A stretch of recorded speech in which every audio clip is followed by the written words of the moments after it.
Oh. Oh. That was anticlimactic.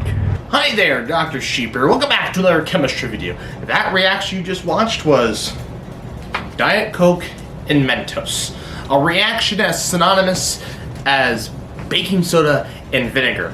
And in today's video, we're gonna test, does it have to be Coca-Cola to get this reaction? And does it have to be specifically Diet Coke? And if not, why do people still pick Diet Coke? Let's roll the intro. Hey there, YouTubers!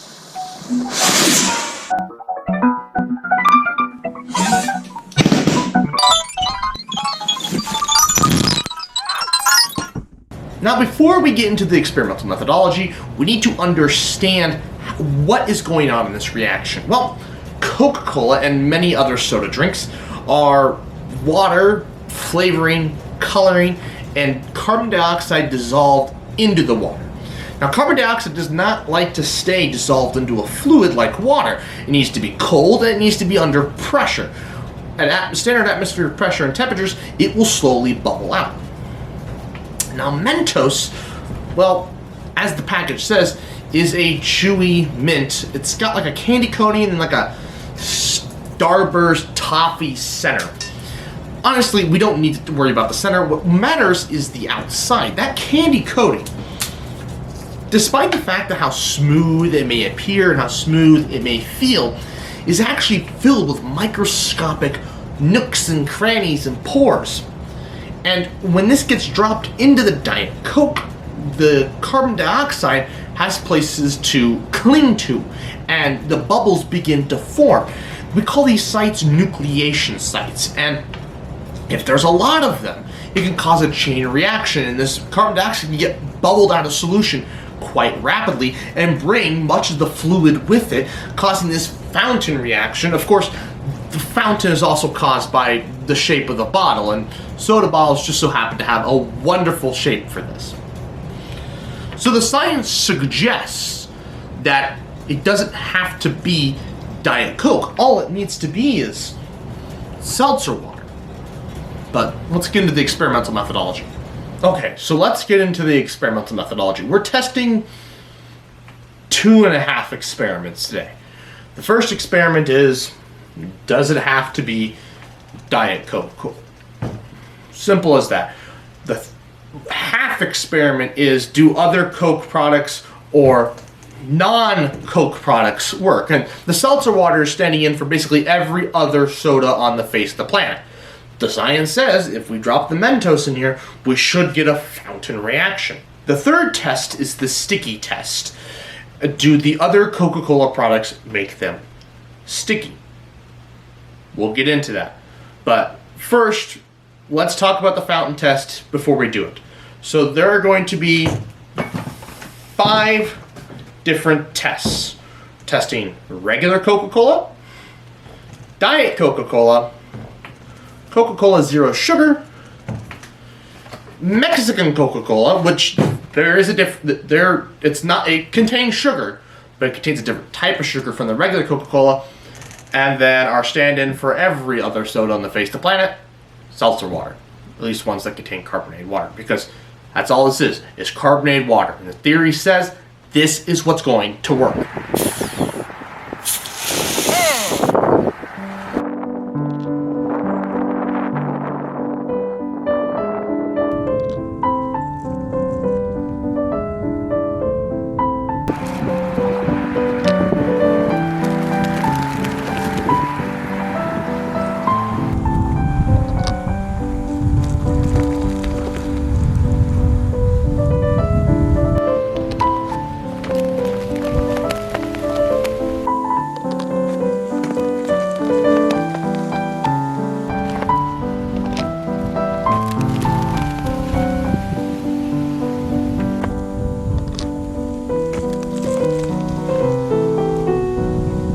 Mexican Coke. 3, 2, 1.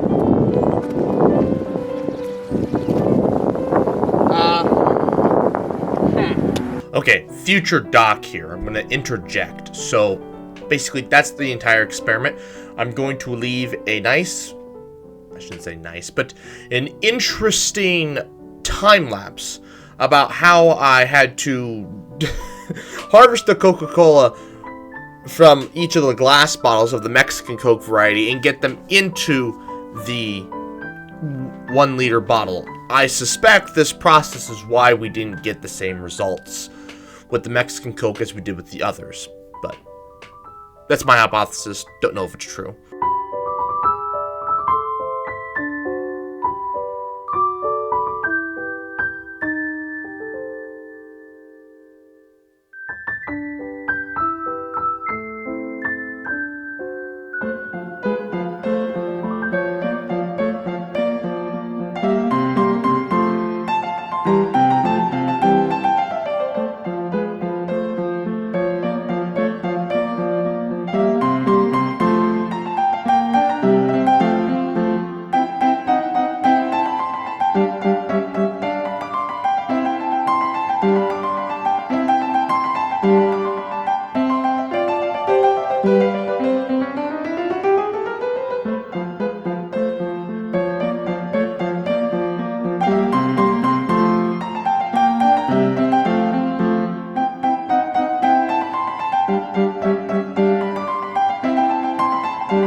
Also, just for fun here, here's me fighting with mosquitoes. They were so bad when I was recording this. I probably will not record at the spot again. Or at least not in the summer. Frickin' mosquitoes, goddamn. Well, now they're attracted to the frickin' soda. Thick as sin here. Ow, frick. God damn, they are just freaking fierce. Lord. Mosquitoes are out in force. God damn. I'm gonna be eaten alive. Well. What an interesting part of this video. Well, the Mexican Coke and the seltzer water did not perform very well, which is interesting. Now, the Mexican Coke, I don't blame it. I had a feeling they weren't twist tops, and before I left, I was like, no, I don't need to bring an opener or a funnel. Yeah, I need to do that. Seltzer water, no idea. I also didn't get the height I wanted. I should have added more Mentos. They were all hot glued together. I should have added more. Oh, I forgot I hot glued these together. Okay, I probably shouldn't drink that.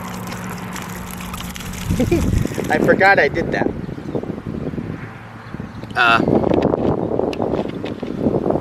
I'll be fine. Anyways,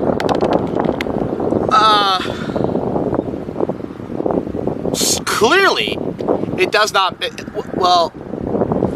matters and it doesn't matter. I don't know what we learned here. let's just get to the sticky test, and then you guys can see my grand finale. Wow, that was the best experiment I've ever done for this channel. Nah, the sodium was better.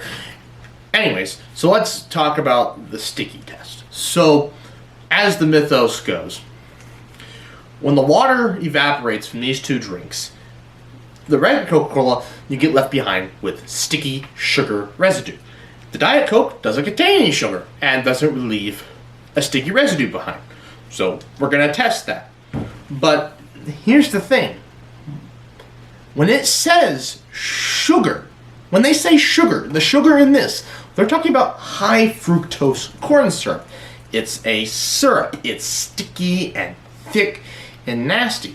But most sugars you're used to thinking are granulated sugars, cane sugars. They don't, or beet sugar, not corn syrup. And in Mexico, Coca-Cola doesn't contain high fructose corn syrup. It contains corn sugar, cane sugar. And so, my theory goes, when the water evaporates from this drink, it won't be sticky. And therefore, we can't blame the sugar. We can just blame the high fructose corn syrup. Now, I originally picked Diet Coke and Coke Zero because, well, A, they're two very popular soda drinks for Coca-Cola. And I also thought they were two very different drinks. They're not. This Coke Zero Sugar contains two different ingredients than the Diet Coke. It contains one extra one, and then they swap citric acid for potassium citrate. And then add a flavor. That's it. That's the only difference between these two. They both use aspartame as the artificial sweetener. So, why? I know why. It's a marketing thing. Diet drinks have a negative connotation. Zero sugar is the whole new thing, but they want them to be basically the same drink or somewhat of a different difference between the two, so they barely changed anything. I've lined out all of our Cokes. We got Diet, Zero, Regular, Mexicano, and then we're going to have fizzing water with these sweeteners dissolved into it. Now, I was originally going to have like regular water ones too, to, you know, do the test as well. But seeing as how much space this test is going to take up, I don't want to do that.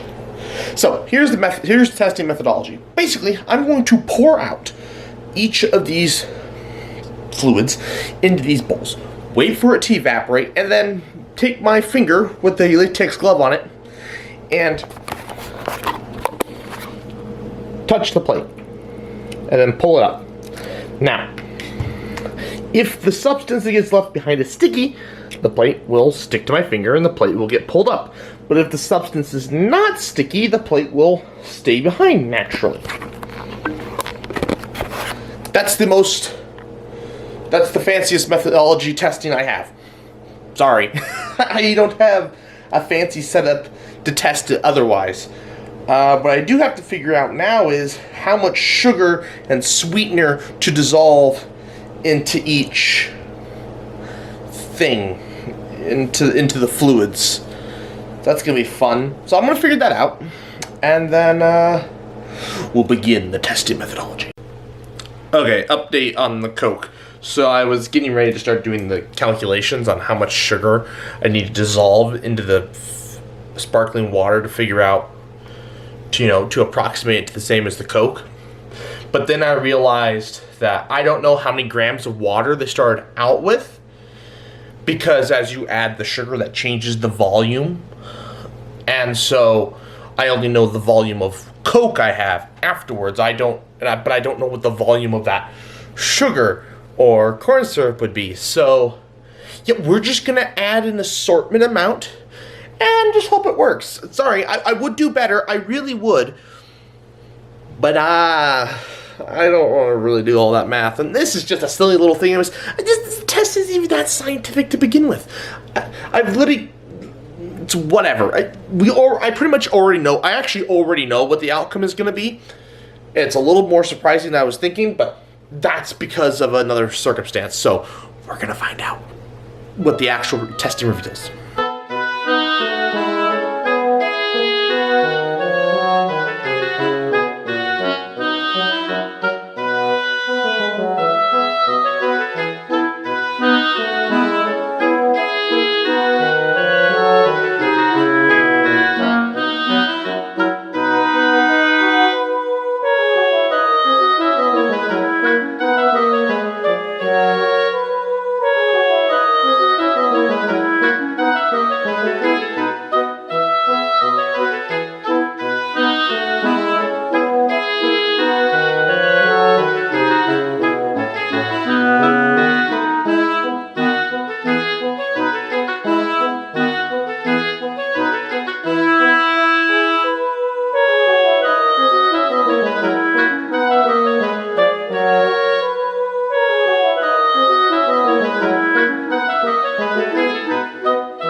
Alrighty, it's been a few days. I'm gloved up.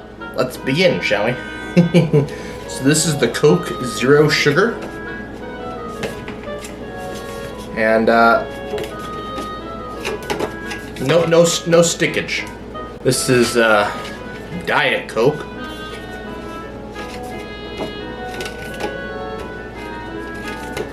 There's some stickage. There's some thick spots that I think are still a little wet. Okay, so the Zero Sugar has less stickage.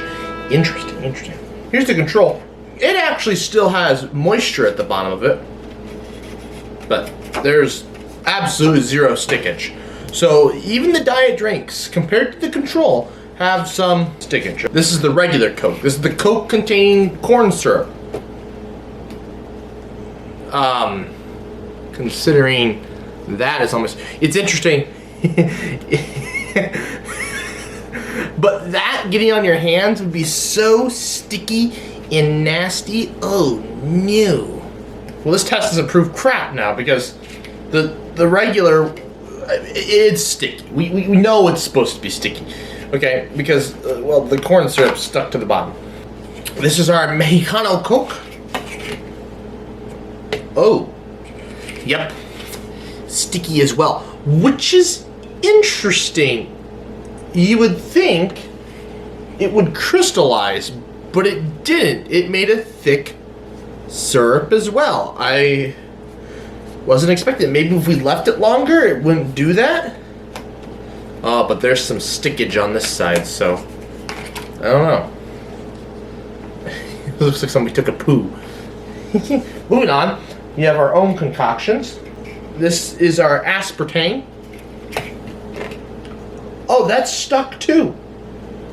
Oh, it made like a thick consistency. You see that? Huh. I didn't think the aspartame would do that. Maybe it just had too high of a concentration, or maybe once it gets to this point, it doesn't like to come out of solution. I definitely had way too much then. Here's our corn syrup. Nope. Can't really see much. What? Look at that. What in the world?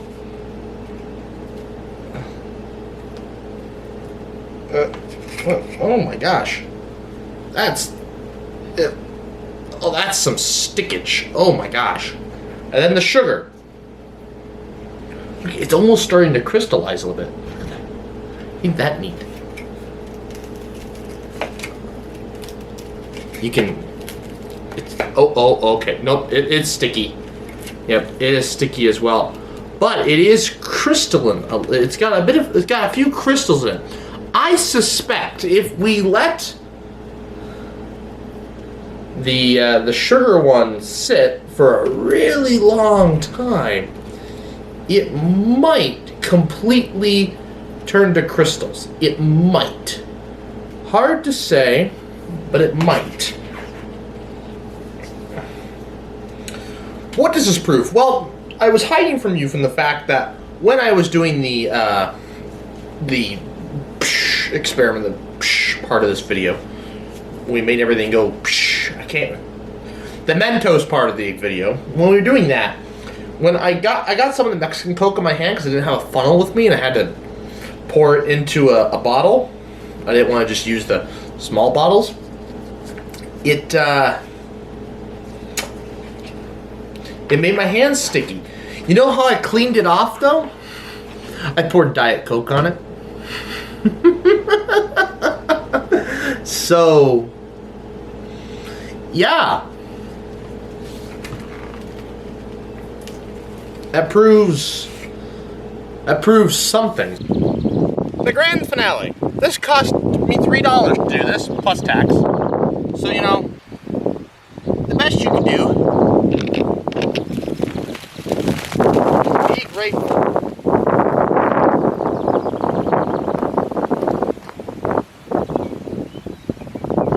There you go. That's the end of this video. So what did we conclude here? Use the zero sugar. I think the zero sugar had the least stickiness afterwards. I mean, it all leaves something sticky behind, but we had a lot more zero sugar on here than you would have on your hands. So, but anyways, I would like to thank you all for watching. Please like, comment, share, and subscribe. New videos end of the month, whenever I feel like it. And good night. Nah, well.